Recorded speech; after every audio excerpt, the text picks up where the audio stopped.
Hey, Soraya, how's it going? Hey, Jeff. All right. How about you? I'm doing pretty well. I'm doing pretty well. Excited today because we'll be having four other bodies on this podcast. Uh, We like to pack the room from time to time. we do. So I think we have what we can consider a co-host. Oh, absolutely. The one and only Pat Thomas. Yes. Yay. All right. And so if Pat Thomas is on, it usually means one of a couple things. What could that be?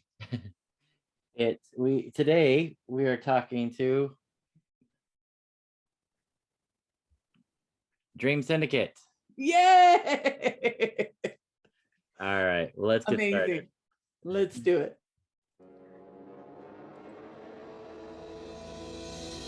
Hi, this is Soraya. And this is Jeff, Our podcast is called Paisley Stage Raspberry and Rhyme. a podcast where the two of us play music that we like and share anecdotes and background about the tunes. We hope you'll join our conversation. And without further ado, a grooviar. Let's get groovy.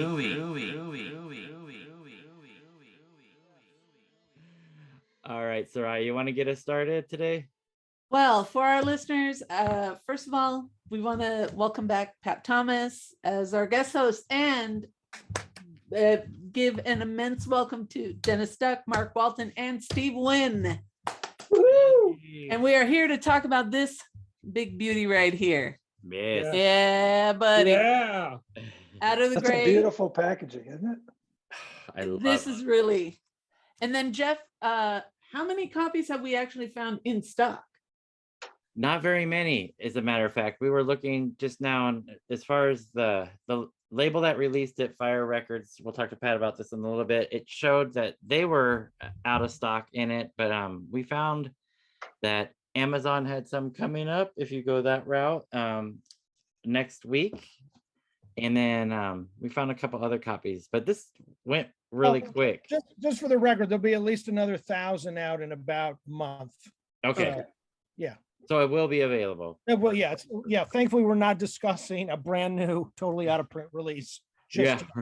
So, But the initial copies were very, very popular, which is a good sign. yeah. But Very good sign. I think before we get into that, we had some news that we wanted to share about the Dream Syndicate. We love this title. The band has a new record coming out that they just announced, Ultraviolet Battle Hymns and True Confessions, a name that I absolutely adore. Great title. Yeah. Brilliant. It's Agreed. wonderful. Did Michael Quercio name the album? So we understand that it'll be released on May 10th digitally, and I think pre-orders will ship June 10th. Is that right, Steve? I don't know. Thought it was released all June 10th or something. Okay. Right? That sounds about right. A couple. I know Pat would know more than we do. Yeah. No, that sounds right. Yeah, more or less. Very good. And there's a new single that's been released, Where I'll Stand, which we really, really enjoy. Is there anything that you guys want to talk, just high level summary real quick about the release, since we've got this news to discuss? Mark? The new record? The new record just briefly before we dive into the old record. Yeah, just briefly. Yeah. Mark, is there anything that you want to say as a teaser? It's really awesome. I think you'll like the whole thing. It's again a new direction, but it's still the same old Dream Syndicate.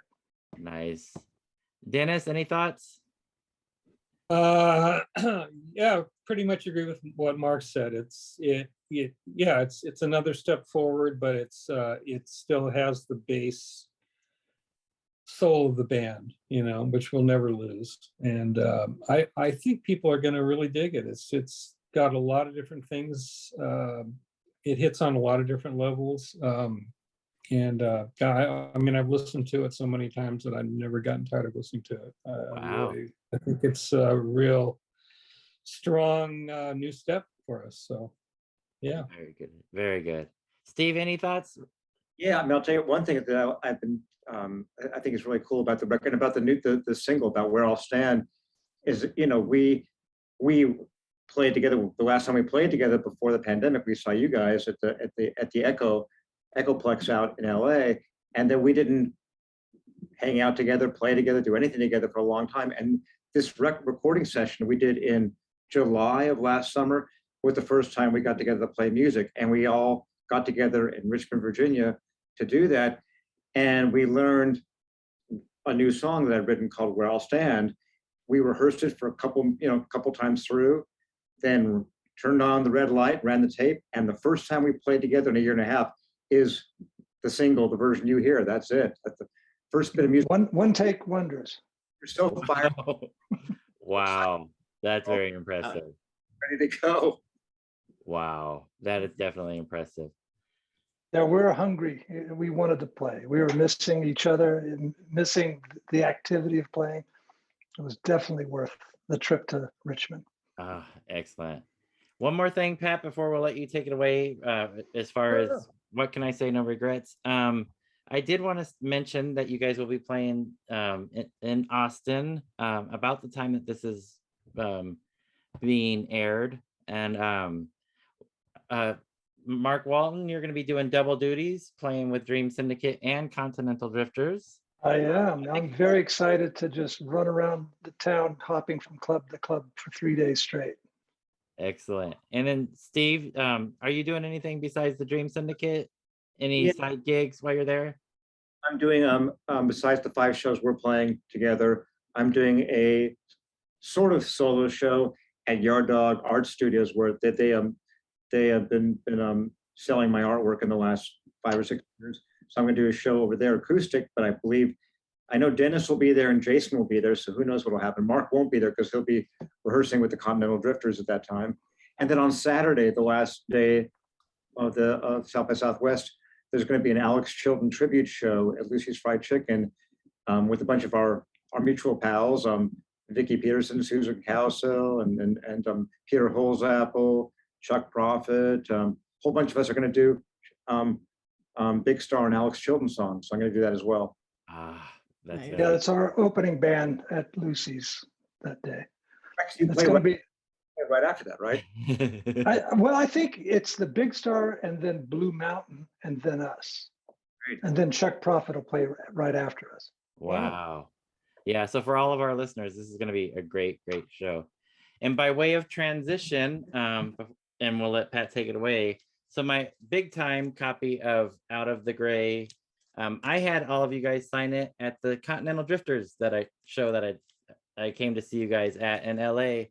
And I brought this copy to have Mark signed, and I was surprised and pleasantly surprised to see Steve and Dennis in the audience. So my original big time copy signed by all three And of you. you stood in for Paul that day. I remember that. Yeah. What's that? Oh yeah, You that's what stood I in like. for Paul. Yeah. I like to joke that I did summon for Paul. All right, Pat. I say you take it away because you are a much better speaker than we are. Well, Let's jump into this. you know, the first time I saw the Dream Syndicate, they were opening for REM, so Mark had just joined. But the next time I saw them, they played Scourges in Rochester, and my band, Absolute Grey, was the opening act. And I spent the next afternoon hanging out with Steve and Dennis in a hotel room. And, you know, at that time, who knew that this lineup, the Out of the Gray lineup would, you know, play dozens and dozens of shows. And I would see them. I saw these guys in Copenhagen and Göteborg, anyway, all over the place. So for me to do this box set was a much more personal journey than, you know, I've reissued the Days of White Roses and I've reissued other Dream Syndicate material. But so for me, this is like, you know, I was there and I wisely had recorded that Scourges show to a 2-track cassette.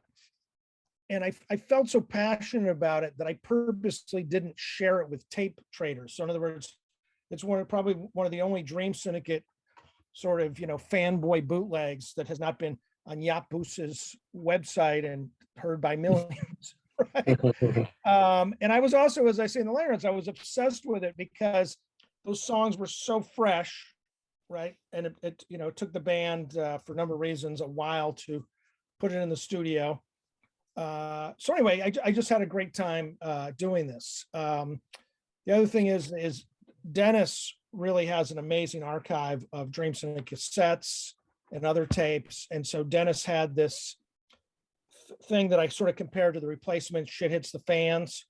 And I actually thought for decades that the band was trying to attempt that. What I didn't realize until Dennis set me straight is in between recording real songs for Out of the Gray, the band would play, you know, Pink Floyd or Cream or whatever. But because I heard the tape with all the songs butted against each other, I thought, oh, well, these guys were trying to do that. It didn't quite work, blah, blah, blah. So, and then the other thing that we had was the band was still signed to A&M when they started Out of the Gray. And so there were all these great demos that were recorded for A&M. And, you know, in hindsight, and Mark and I talked about this recently, like, you know, those sound like just great sort of, you know, indie rock yet major label recordings. And you know, frankly, if I was at A&M, I would have said, let's just put this fucking thing out as an album. But, you know, que sera, sera. And then the last thing, and again, this is a story that I tell in the liner notes. Big Time, the label that originally released this album, went bust. And the Hoodoo Gurus, who had been, I think, their best-selling band by far, basically bought the entire Big Time catalog in some sort of lawsuit / courtroom many years ago. I found out about it in the 90s. I sent the Hoodoo Gurus a fax. They said, give me your FedEx number. Anyway, so the Hoodoo Gurus basically gave back the Dream Syndicate their own album and what's called a 1630, which is like the world's worst digital master tape. However, this is where the genius of Mark Walton comes back in, where at that last Dream Syndicate show, he said, dude, call Jim Hill and have him remaster this album. You know, he engineered it, he recorded it, who better, right? And so it was great to, you know, Jim sort of made this album sound as great as it can be, as well as get Jim's memories of recording the album and that kind of thing. So anyway, that's how it all, you know, came to be this box set. But I kind of wanted to talk to these guys because Mark had some interesting memories of, you know, the band basically breaks up and slowly comes back together. And Mark had great memories of all the various guitar players that could have been Paul Cutler, but weren't. So maybe we'll start with that. Sure. Well, you know, as I said in the liner notes that we had auditioned, I think 4 guitar players, Nils Klein, and my roommate, Steve Wynn, and Eddie Munoz from the Plimsolls. Oh. In fact, I don't know if we rehearsed anyone else or auditioned anyone else. Do you remember anyone else? I think that was it. I think, yeah. I think that, so three guitar players. And my roommate, I really love, he's a great guitar player and a great amp manufacturer. He creates an amp called VHT, and now it's under his own name, Fryette Amps. And he's dedicated his life to that, but he still plays and he does great. But he was more of a blues guitar player and didn't really fit that sound. Eddie came in and he was a great guy and a good friend, and we hoped it would work. And it was good, but it just didn't have that magic. And as soon as we got Nels in, he sounded like Paul Cutler. I mean, like like Carl Dakota. And it was like we were trying to find somebody that hopefully would actually bring us to a different place and a different vibe, instead of trying to sound like Days of Wine and Roses or something. And he was great at it, but as soon as Paul walked in and started playing what Paul plays, we knew right then and there that he was the guy. Now, has Niels thanked you for not taking him so that he could join Wilco and the chief band? Well, yeah, I did run into him at a Wilco show here, because John Steart's an old friend. He invited me to the show, and we're backstage, and they all came out to visit me, and I was like, God, it's so great. We have so many good friends, and I totally forgot that he had done that. And he actually is the one who said, what are you talking about? I auditioned for the Dream Syndicate. Are you crazy? You don't remember me? And also it was like face plant, like, yes, now I remember. Now I remember. Yeah. So, but he didn't insult me. I think he's happy where he is. Yeah. Now, Dennis, you along with Steve are the only two guys that have been in the whole run. And I realize every lineup is a little different, every era, but I wanted to get some of your thoughts on, how this band came together for version number 2. Well, yeah, I mean, I'm thinking back to what Mark said and remembering those auditions, and we had the same take. I think we all had the same feeling that we wanted something different, but nobody was quite clicking until Paul came in. And of course, we had a history with Paul, recording that very first EP. And then I had a history with him before that as well. So, I mean, he was kind of part of the family already in a way. And that, I think that made an even better fit, as the guitar player. But, I was just listening again to this package today. I mean, I've listened to it a few times, but I mean, I'm just struck by how his guitar playing just makes it. I mean, the songs are great, the band's sounding good, but he's the star for me of that album. His playing is so compositional and so thoughtful and so beautiful and delicate at times and powerful when it needs to be. And he had a perfect ear for playing just the right thing for those songs. So I mean, I think the band really just took off in a great direction with him. Yeah. No, this next question is for Steve. So, in Carl's final days, there's 2 songs, Dancing Blind and Blood Money, that Carl had played on, and I was able to find, I believe, the only recordings available of Carl playing those. So the band breaks up, and then months later, you've got this pile of new songs. So you were obviously doing a hell of a lot of songwriting, because it seems like right out of the gate, Paul joins and you guys have almost a full repertoire of new stuff. Yeah, and like you say, can you hear me okay? I changed my input volume. Is it better now? Yeah, it's fine. Nope. Yep. Good. Yeah, like I said, I mean, right before we split apart from Carl, we had Dancing Blind and I guess Blood Money, where we did both those songs. Dancing Blind for sure, and also a song called Witness that Carl and I had written together. So we had a few things, but not much at all. So as I remember, we kind of broke up that first time around the end of '84. When Paul joined was maybe February or March, maybe March of the next year.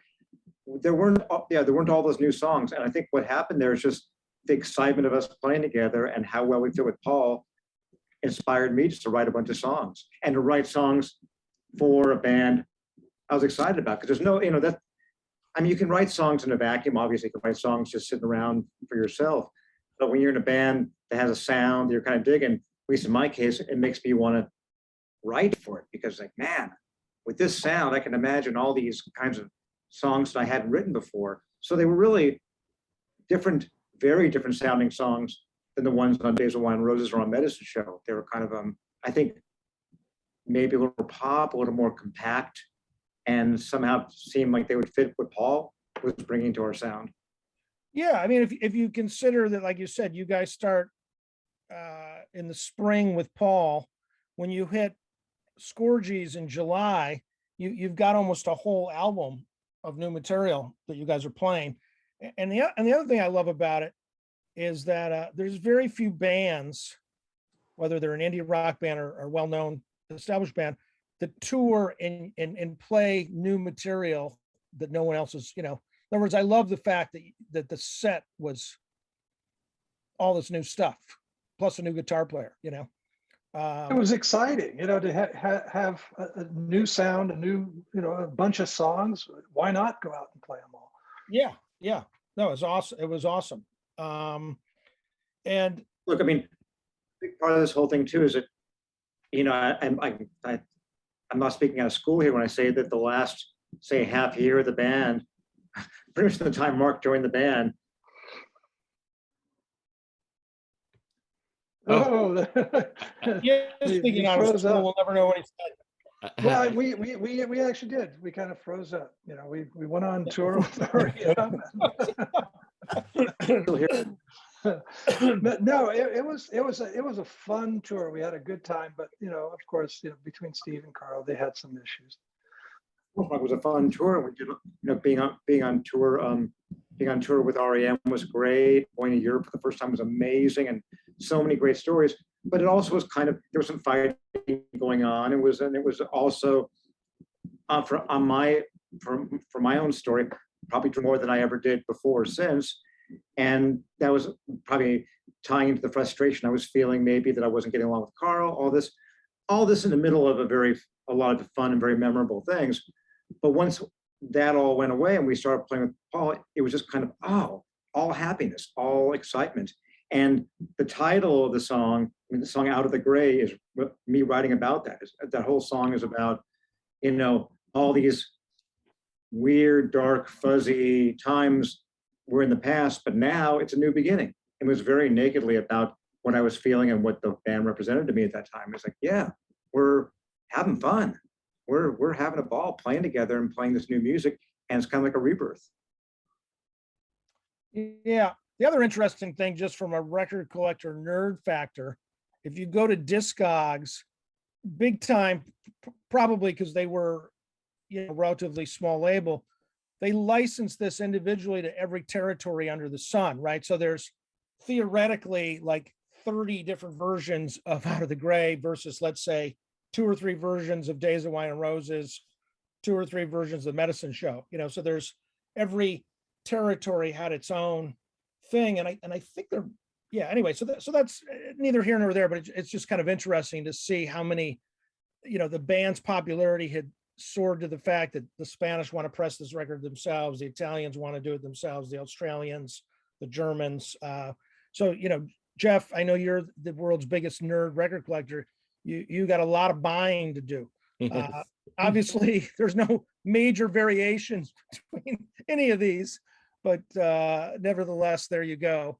The other thing that happens during this time period is, you guys start to actually, the Dream Syndicate started off playing covers, but didn't really record that many of them in the early days. And so, there's Cinnamon Girl, which has an official release, Let It Rain, which has an official release, the Alice Cooper thing, which is out on a Forced Exposure 7-inch.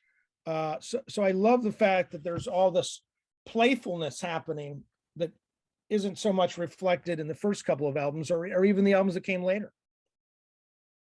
Well, I think right in the first 2 albums, we were just recording the songs we went in to record and nothing else. There were no, in Days of Wine and Roses and Medicine Show, I don't think there was a single other song recorded besides what you hear on the record.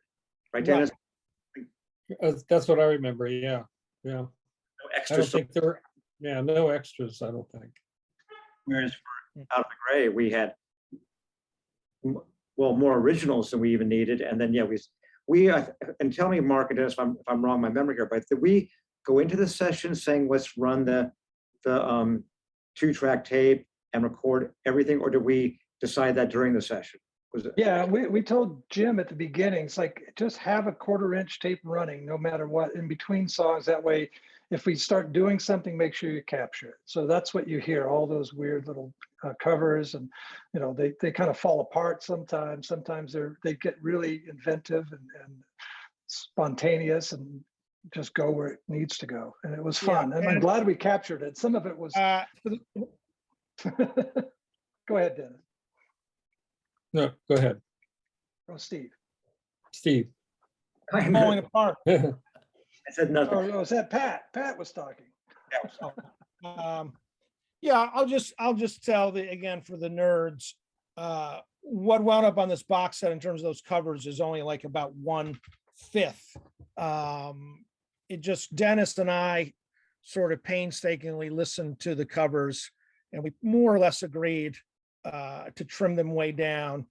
And then Jim Hill, God bless him, said, I'm not allowing this piece of shit on this record. I can't even remember what the song was. So, we picked our favorites. We picked our favorites. Yeah. And these songs are a little rough around the edges as well, but I just thought it was really fun to have that on there. And I also appreciate that, Steve had final veto power but when I played this for him, he didn't remove even one song, which was cool. You know, just recently, I did this friend of yours, Pat, who's writing that book about Pink Floyd and about Dark Side of the Moon in particular, and you set me up with writing an essay for him, which is going to be the forward to the book. So from doing that, this has happened like in the last month. I kind of went on Dark Side of the Moon bender for a couple of days. You know, good records, it turns out, and I was very into Brain Damage, song that we do on there, and I was kind of walking down through Queens listening to Pink Floyd's original version of Brain Damage, and then went back to ours, like, oh man.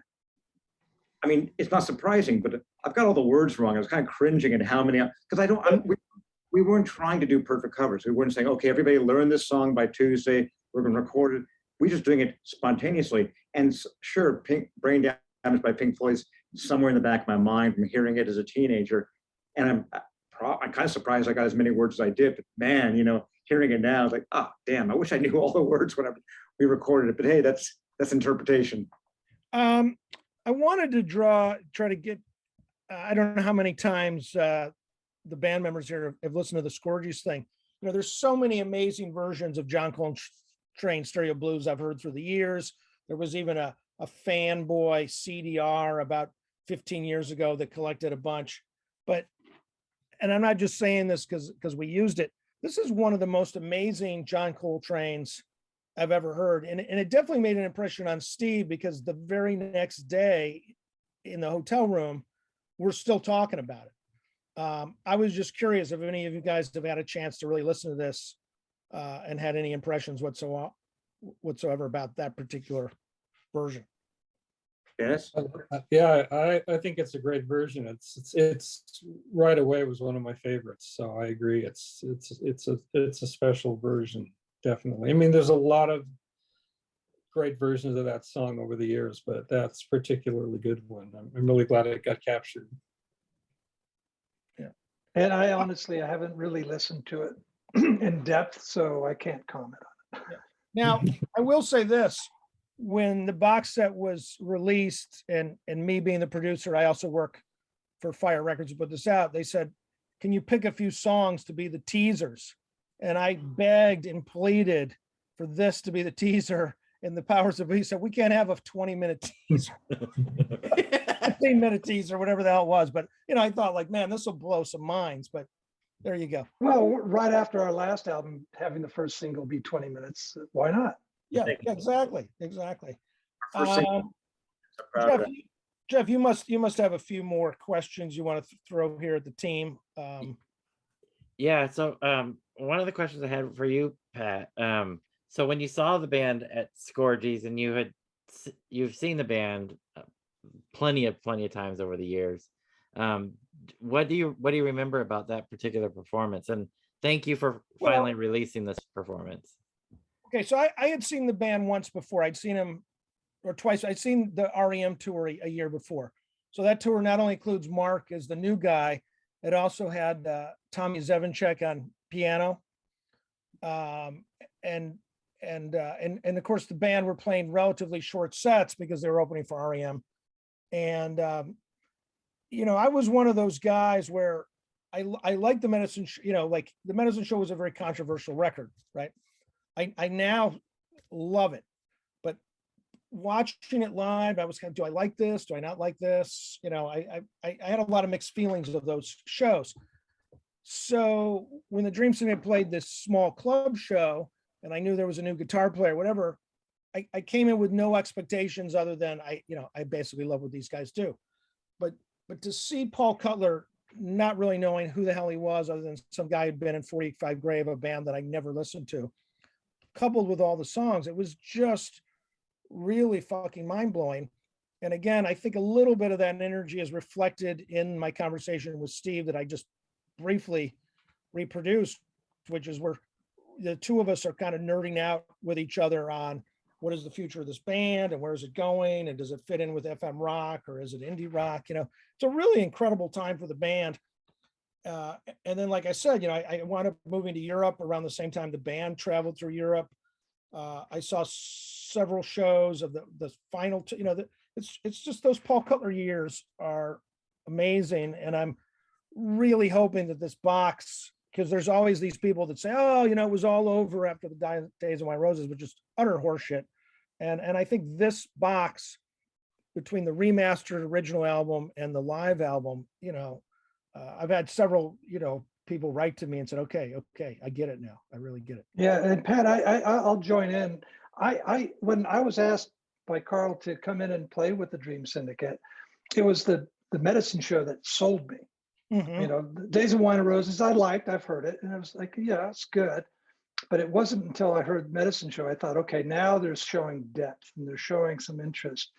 And that just attracted me to the band even more. So, and it's shocking. I mean, people are just total fanboys about Days of Wine and Roses, and I get it. But I think every album we've made since, and including all those, are totally different, and they all have their own gems and their own reality. They don't just, you can't compare one album to another. Okay, I mean, And it's Ghost Story still with Paul is a totally different album than this album. Absolutely. It's much more of a rock record. Yeah. Yeah, right.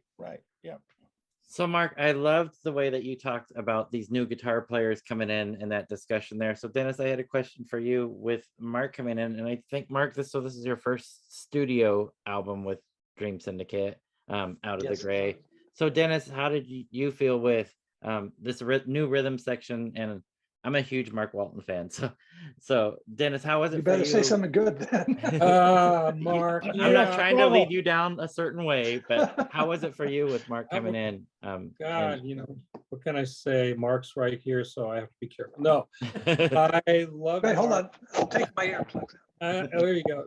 I mean, I didn't know him, you know, so personally, so I just knew him, you know, in terms of what he was playing with the band at rehearsals, and I liked what he was playing a lot. And it was a big transition after Dave, who was an amazing bass player, a nutty guy, but a fun guy.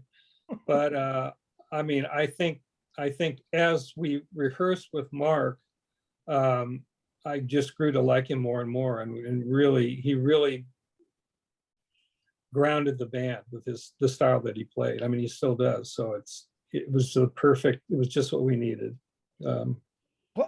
Plus, let's not, folks, Mark was totally hot, right? He had this big blonde hair. Oh yeah, that's true. He had the little kerchief. He had the little thing wrapped around his neck. I mean, this guy was like 80s hot. He really was. Got to admit that. Yeah. He was even in a beer commercial. We can touch on that. Most fans don't know the beer commercial story, right? I don't know this.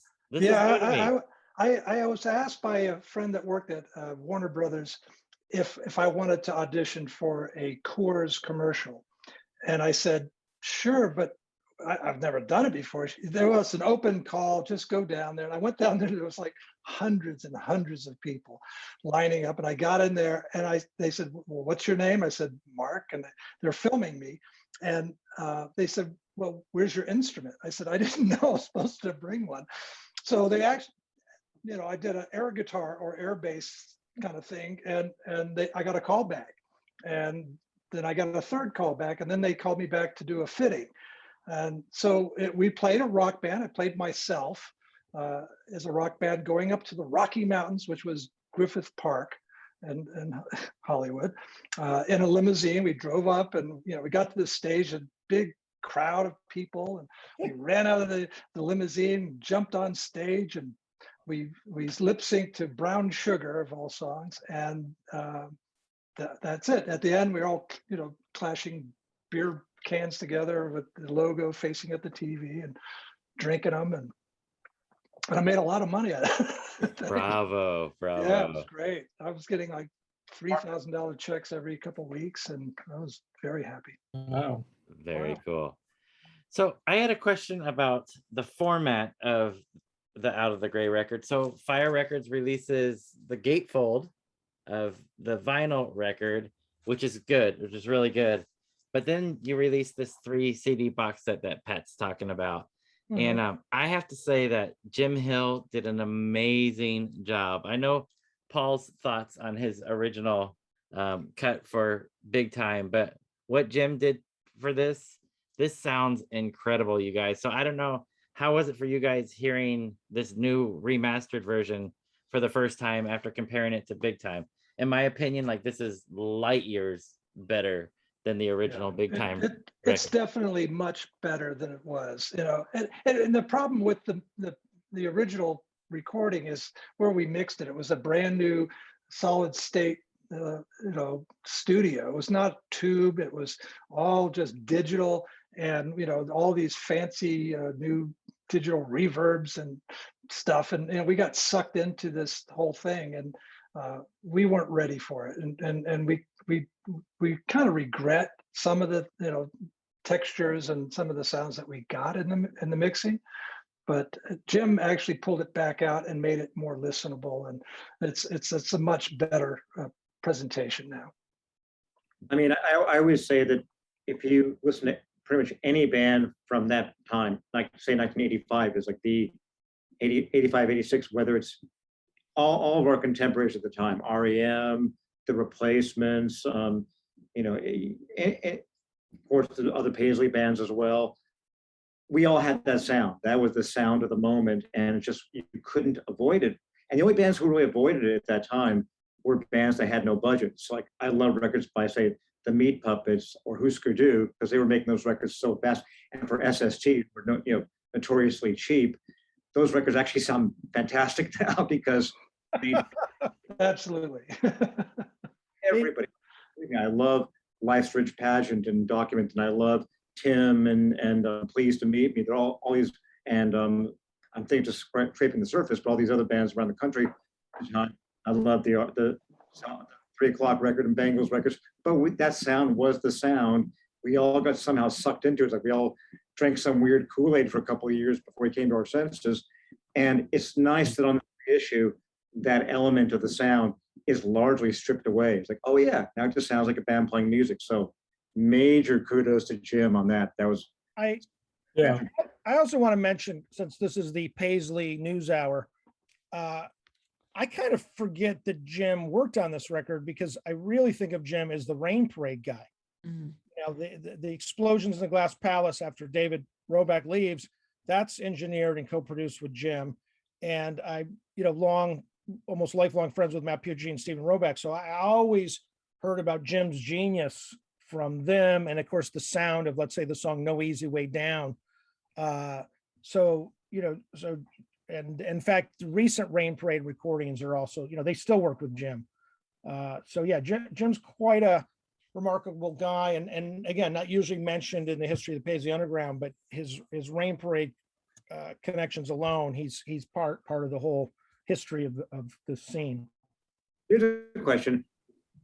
I don't even remember this. Why did we choose Jim? Was it because that we liked the Rain Parade stuff? Was he a friend? I don't remember. Were we hanging out with him at the time?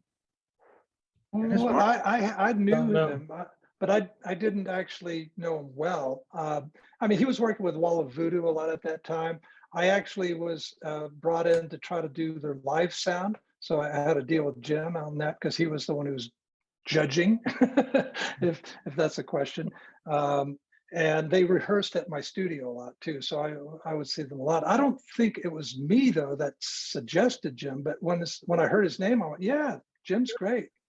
Probably me, because I think probably I like the sound of the Rain Parade records. That sounds, if I have to kind of, whatever little flicker of my memory is happening right there, I think that must have been, because, you know, those were great sounding records. Those, you know, especially the first album, the first EP, are, you know, Emergency. Yeah, explode. Yeah, he didn't have anything to do with Emergency, but Explosions just has an incredible sound. Like I said, especially that song No Easy Way Down or Blue or you know, it's just, that's a great sounding record. And you know, like I said, Matt Pucci's been singing his praises since the day that record came out. So yeah, Jim. And the other thing about Jim is I would have never met Carlo Nuccio from the Continental Drifters without Jim, because he hired him as our drum tech for that session.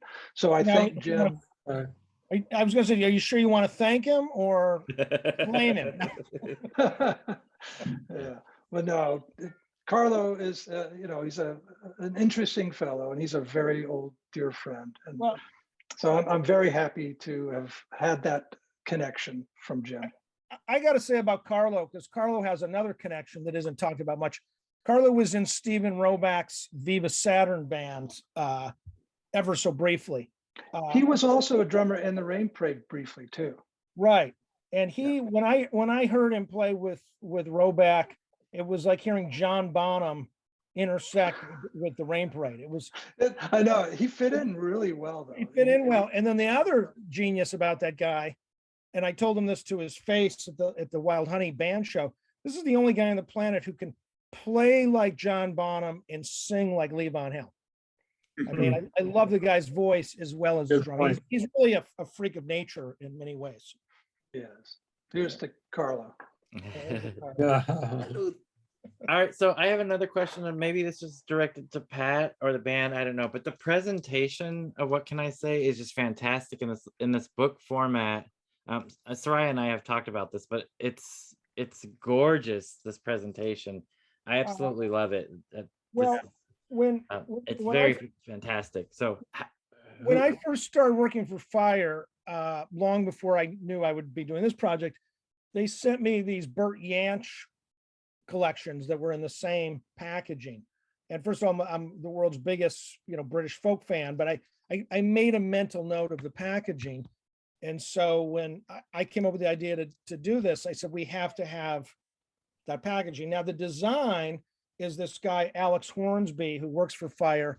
And Alex also came up with this great cover that you're going to see for the new Dream Syndicate album.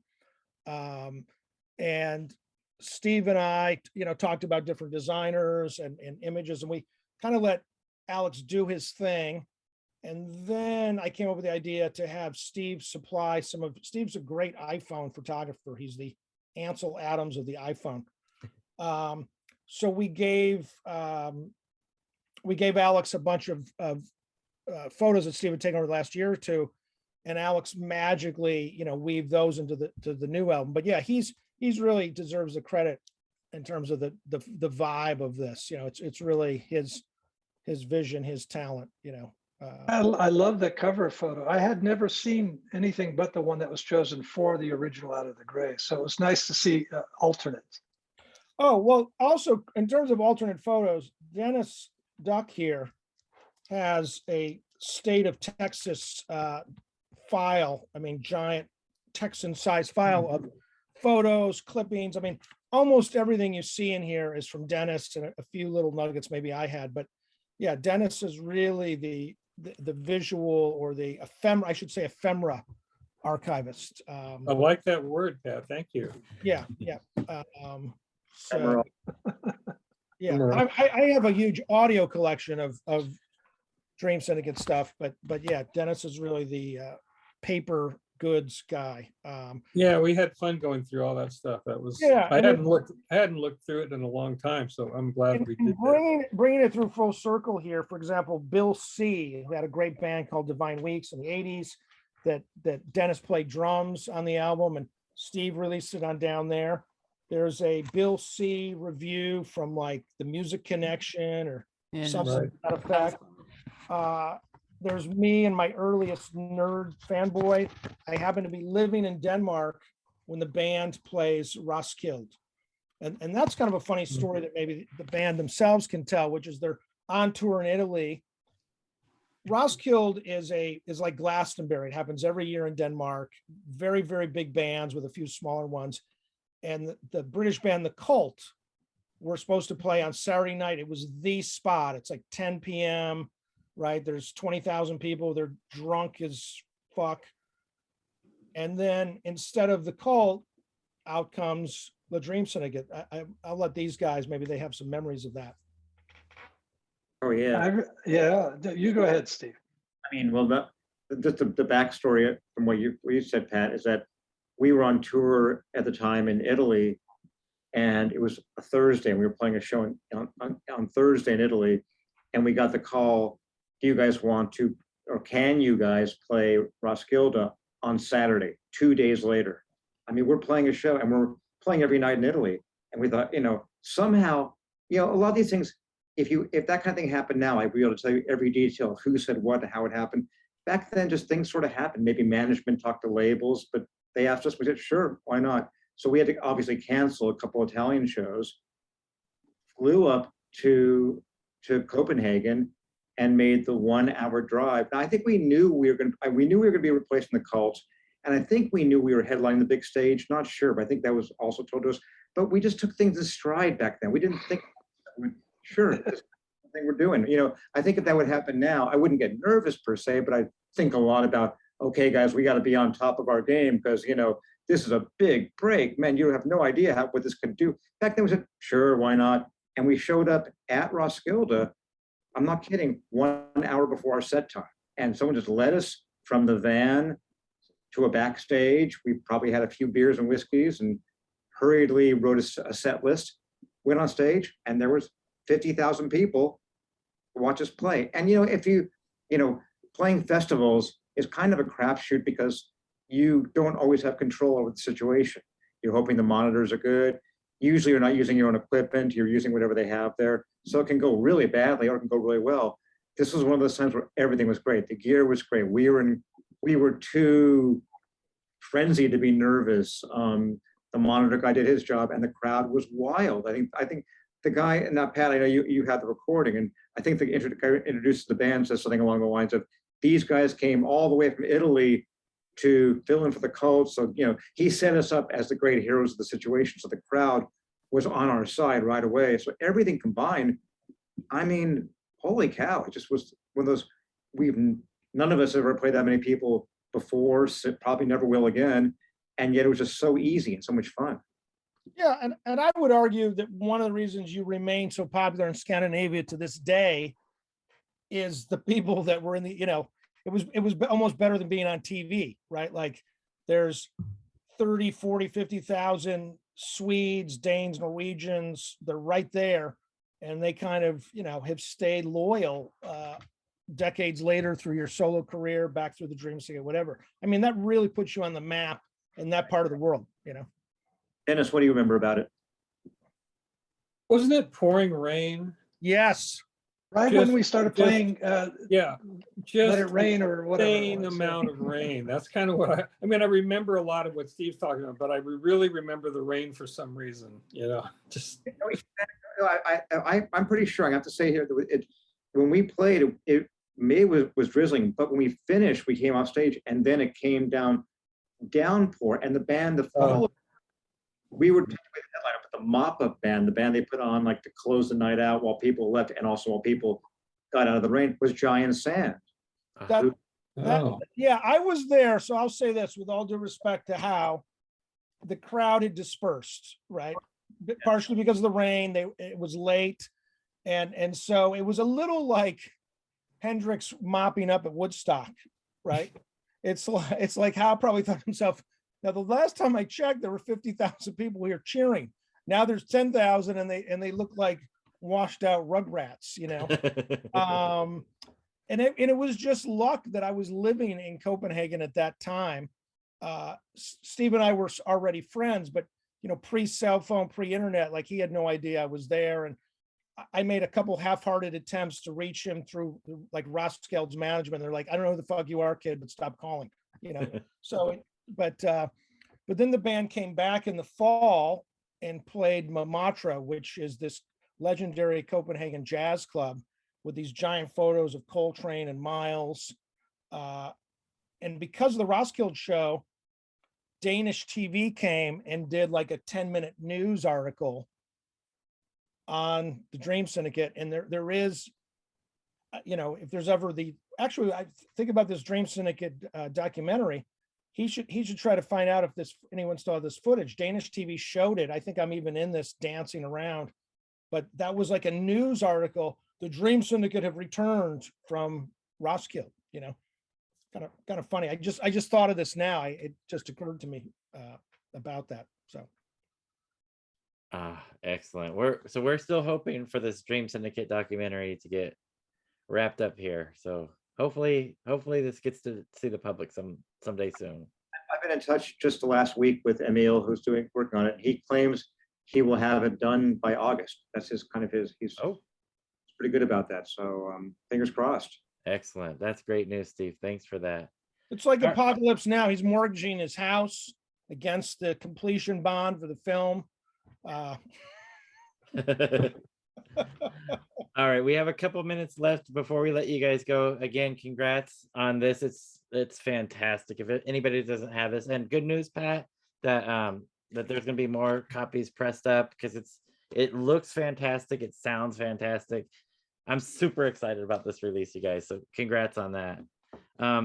Ultraviolet Battle Hymns and True Confessions coming out soon.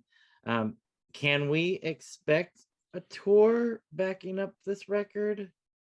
Oh, it's already booked, and we're going to be announcing the tour dates early April. And we have entire U.S. and European tour in place. I can tell you right now, we are playing LA at the end of July, and I can't say where right now, but it's all happening. I think Saturday of July, something like that, last Thursday of July, around that time. All right. It's the forum opening up for the Eagles. It's going to be incredible. Great. That's what the forum is. Soraya, are you hearing this? I love everything I'm hearing right now. Love it all. Soraya, any last questions before we let these guys go? I just want to ask Mark, Dennis, and Steve, what's off of this beautiful album remastered? What's the one song that you really enjoy listening to now from it? Or hearing it? Well, I'll take a shot first. It's funny because I just listened to it again today, and I listened to it just. I didn't play every song. I just kind of picked my favorites. And so I did Out of the Gray, Forest for the Trees, Slide Away, and Dying Embers. And I just love all those songs. And they're all so different. And I was listening to Dying Embers thinking, God, this is so different for the Dream Syndicate, but it's such a beautiful song. It's so well executed. And it's such a pleasure to hear, and Dying Embers, is kind of a poppy song, but a really solid, beautiful song. This package has really reminded me of what a good album this is. I'd kind of put it in the back of my mind as well. This is maybe my favorite Dream Syndicate album, but now it's back up there. I mean, it's just, the songs are great. The sound of it is excellent. And anyway, I won't go on, but those were the songs I kind of picked out to listen to today. So I agree with you 100% on that, Dennis. I'm the same way. It wasn't my favorite record, but since this has come out, it's like I can't stop listening to this. It sounds fantastic. What Jim Hill has done with this is amazing. So it makes it sound timeless now to me. This version. Agreed. All right, Mark. What about you on Soraya's question? I'd love to hear those original demos that we did for A&M, the Slide Away and Blood Money, and just some great songs in there. And I just like the sound of it a lot. I'm really happy to hear those versions of those songs. Yeah, that third disc is fantastic. I have so much fun. That's just a really, really fun listen going through that third disc. So thank you, Dennis. Thank you, Pat, for compiling that, curating that. It's just fantastic. And to hear that this is only 1/5 of, that's the part that blows my mind. Yeah. Well, the other fifths are those will blow your mind in a different direction. All right, fair enough. I'm still curious. I'm sure you are. Song I'm gonna pick. We'll talk later. All right. So what about you? Is You Can't Forget. I really hadn't thought forever. And I don't think we've ever played that live. Am I wrong about that? I don't know. I think we have played it a couple times, but not a lot. I want to play that live because I really really came. It's sort of an oddball. It's not like anything else on the album, and I think I don't know what was behind that. We hadn't been playing it live before and didn't after, but it's a pretty cool song. So we should. You know what I love about that song, Steve, and everybody, and you're right, and I should have mentioned that one too, because that's one of my favorites now. It's unlike all the other songs, it's so easygoing. It's such a light, casual. I mean, it's just, and it's not trying hard to sound like anything. It's just so approachable and so pleasing. It's, to me, it's the easiest song on the album in that sense. And it's interesting that Paul sounds like Mark Knopfler on that song. Mhm. Yeah, yeah, wow. true. Yeah. Wow.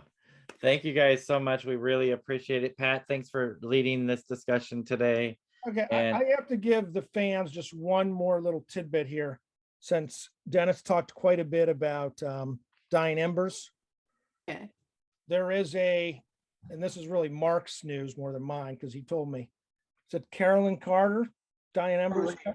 Carlene Carter. Yeah, Carlene Carter. before we recorded the Dream Syndicate, Steve and I wrote that song, and I didn't know it was ever going to be used. So I went in the studio and I recorded a version of it with Carlene singing. Good. Yeah, it's an interesting listen. Someday maybe I'll let people There's a mid-fi MP3 floating around the world. Mid-fi. Oh, very intrigued. Soraya's taking notes, so Yes. I know what that I know what that means.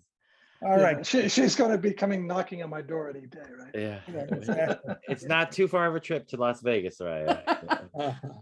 All right, you guys. Thank you so much. Good luck Thank at South by Southwest. And again, congratulations on Ronnie Barnett said, make sure that I focus on this, because I know you guys are going to talk a little bit about the new record, but I need to hear as much as possible about this set, because like us, he's a big, huge fan. So thank you Cool. guys for taking time to talk about this, and congrats on the new record. Good We're looking fun. forward to it. And at some venue in LA, we'll see you in performing, and all over the world, you guys will be performing. So we're looking forward to that April announcement on these new shows. Again, congratulations to all of you, and thank you so much. Thank you, guys. Great to see you guys. Thank you. Bye-bye. All right, you guys. Bye. Thanks so much. Bye. Have a safe trip. Be safe. Thanks. Will do. Bye-bye. Soraya, what can I say?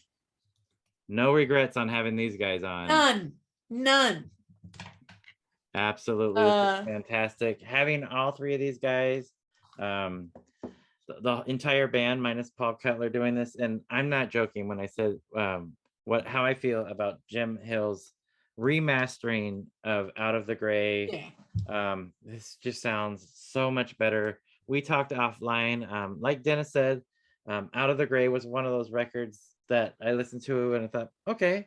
And most of the time it's sat on the shelf, but this just brings it to a whole new life. And Steve was spot on when he talked about that period of production. And we've talked about that over 160 episodes of different things that have come up in some records during that time period, including many from the Paisley Underground, where production had a very unique sound, which is very specific to that time period, Right. and not so much timeless. But this version on here of Out of the Gray is just blew my mind, Soraya, when it came off the CD player over here. I have speakers around my room right here. When this version came out of these speakers, I could not believe it was like listening to an entire new record. And although I was familiar with Out of the Gray, it just sounded fantastic. Highly recommend this, and it's a beautiful set. So cool to hear these guys talk about it, and the excitement. You hear Dennis talking about his excitement of this release and listening to it, and just how it sounds, and it just pops right out of the speakers. Kudos to Jim Hill.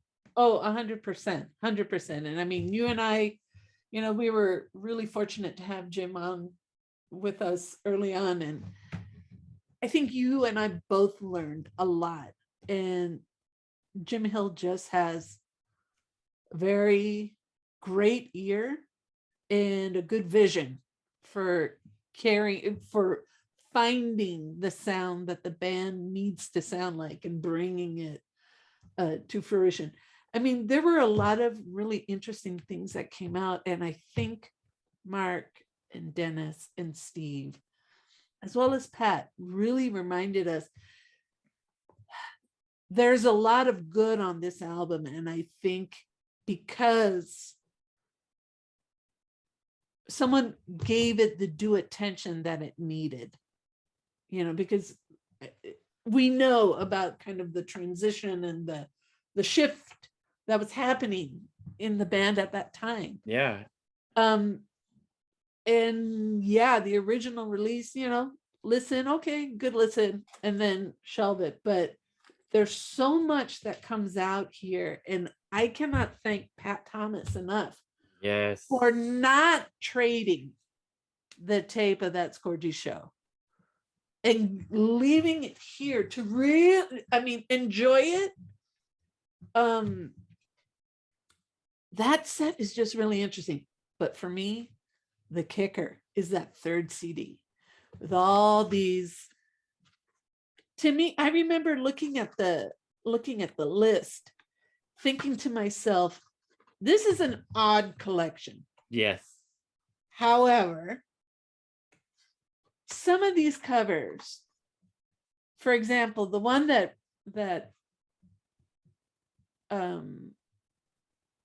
caught my attention, there's a lot of them, but for me it was 16 Ways. Oh. And then Green I on Ain't Got Red. No Body. I Ain't Oh. Got No Body, the Santana cover. But there's some real standouts here. And of course, Papa was a Rolling Stone and lowrider. Do you have that 45? It says it was released as a 45. No, I don't have that. Forced Exposure 45. If someone No. has that, I want to know. I want to know. Forced Exposure 45. I'm pretty But sure Pat does. So we'll have to of hit that. course. But for me, it's that third CD that really kind of gives me a lot more dimension of the band. And you and I have talked a lot about bands and covers, and but what really kind of blew my mind was Steve Wynn saying, I now realize I was singing the words wrong. How great was that? Brain damage. I was singing it wrong. So to me, it was just, I learned a lot today. What between Dennis Duck and all the archival items that are here, plus Pat Thomas's copious notes and his liner notes for this, I learned a lot. But talking with the band, I learned a lot more. So I was really enjoying the conversation. But one of the things that I think Dennis said it and Mark said it as well, that this was an exciting time with Paul Cutler in the band, and that movement, that shift, and for Steve to say, Out of the Gray is kind of a talk of a rebirth, just a different energy, a different approach, a different movement. Dennis Duck said early on about the upcoming album, and I found it just echoing a lot in the discussion about Out of the Gray. He said it's a new step forward. And you and I, Jeff, have talked off the air, and we've talked on air as well, about how Dream Syndicate seems to constantly reinvent themselves. Like there's something that gets introduced and they start going in a different direction. Then, like with the last release, I think Steve said, we just pressed play and we started playing. And then boom, and one take wonders. This new single is a one take wonder. But I think there have been so many moments where, like Dennis Duck said, it's a new step forward. The band has taken some very bold steps forward. And then, to think about it, this is a band that took a huge hiatus and then came back with another bold step forward. Yeah, incredible. And, I know Pat said, it's, here's a record nerd moment, but I just love the passion of the fans that have these things and share them. And it just goes to show, there's always something new to discover. So I can't thank Mark Walton, Dennis Duck, and Steve Wynn and Pat Thomas enough for coming on, because I learned a lot and I appreciate it even more. And when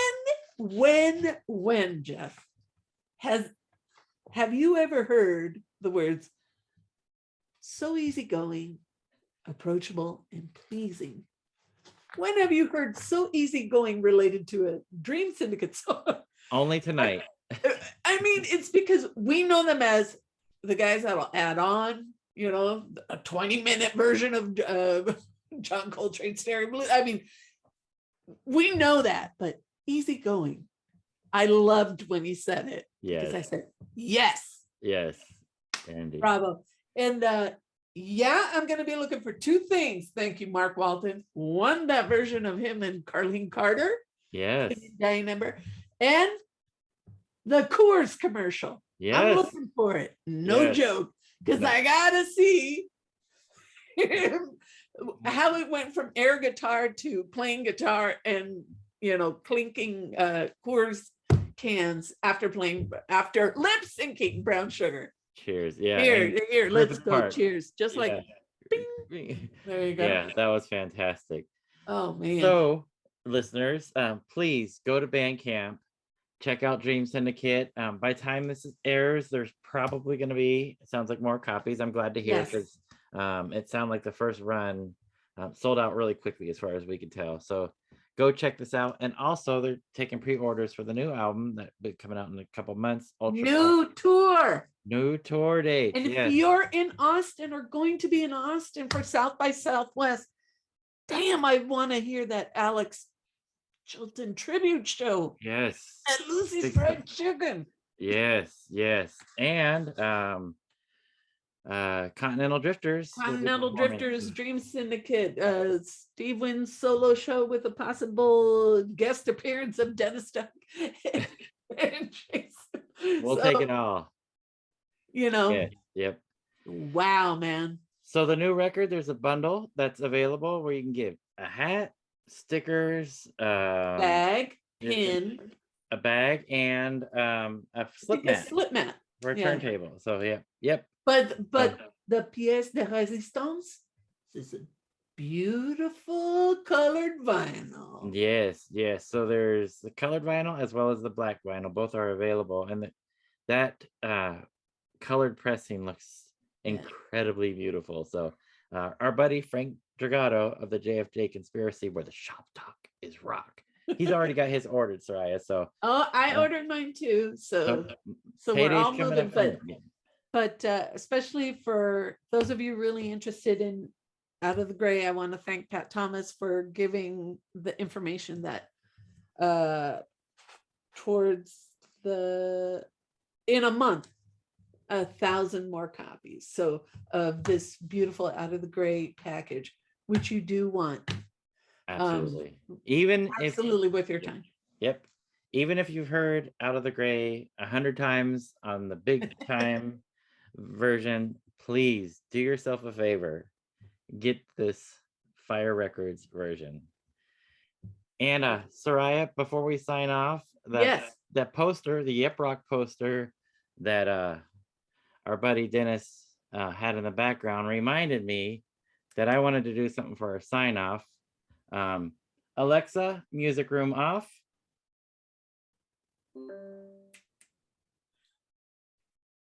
Yes. Yeah, baby. All right, Soraya. Mi gente agroviar. Groove on, Paisley people.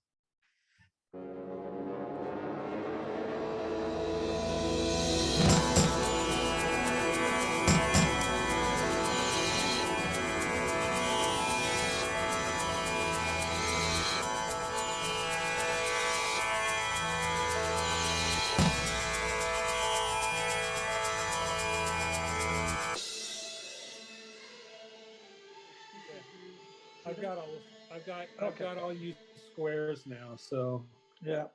Now we're the Brady Bunch. Exactly. yeah, yes, that's right. Steve, how's your audio? I think it came in kind of weird at first. I don't know. Let me know. How's it sound? You sound good right now. Okay, Good, Yeah, good. it was just breaking up. I'm not sure. if It was might have just been the connection. initial connection, or Fine in apartments in New York. It's not so great, but it should be okay. now it sounds great. Yeah. And I don't know, Pat's pushing some buttons over there. So I think he might be mixing. Yeah. Yeah. Right. He's always pushing our buttons. Anyway. Yes.